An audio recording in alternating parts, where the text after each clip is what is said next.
Big boss Marathi season 5 हा hit ठरल्यानंतर आता बिग बॉस मराठीचा 6वा सीझन कधी येणार याची उत्सुकता सगळ्यांना लागली आहे। वर्षा उसगावकर, सूरज चव्हाण, जान्हवी किल्लेकर, निकी तांबोळी, अभिजित सावंत या कलाकारांनी 5वा सीझन अक्षरशः दणाणून सोडला। त्यातच रितेश देशमुख यांचं सूत्रसंचालन हा देखील चर्चेचा विषय ठरला होता। त्यानंतर आता 6वा सीझन कधी येणार याची सगळ्यांनाच उत्सुकता आहे। या सीझनमध्ये कोणकोणते कलाकार दिसणार याची चाहत्यांना उत्सुकता आहे। संपूर्ण महाराष्ट्र याची प्रतीक्षा करतो आहे आणि महाराष्ट्राची प्रतीक्षा लवकरच संपणार असल्याचं दिसतंय। नुकताच बिग बॉस मराठीचा रितेश देशमुख यांचा प्रोमो कलर्स मराठीनं शेअर केलाय आणि या चर्चांना नव्यानं पेव फुटलं। या प्रोमोमध्ये आपल्याला दिसून येतंय की 10 फेब्रुवारीपासून बिग बॉस मराठी सुरू होतंय।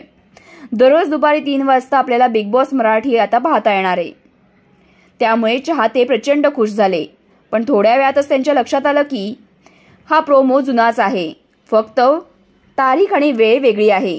हो, कलर्स मराठीने चाहत्यांना थोडंसं निराश केलंय। कलर्स मराठी जुना सीझन म्हणजे सीझन 5 हा 10 फेब्रुवारीपासून दुपारी 3 वाजता लावणार आहे, पण कदाचित बिग बॉसच्या नव्या सीझनची हवा करण्याची ही स्ट्रॅटेजी असू शकते। त्यामुळे एप्रिल आणि मे महिन्यात बिग बॉस मराठी सीझन 6 आपल्या भेटीस येईल अशी दाट शक्यता आहे। तर मग तुम्हाला बिग बॉस मराठीच्या 6व्या सीझनमध्ये कोणाकोणाला बघण्याची उत्सुकता आहे हे कमेंटमध्ये आवर्जून सांगा आणि एसबी मराठी एंटरटेनमेंट चॅनलला लाईक, शेअर आणि सबस्क्राईब करा।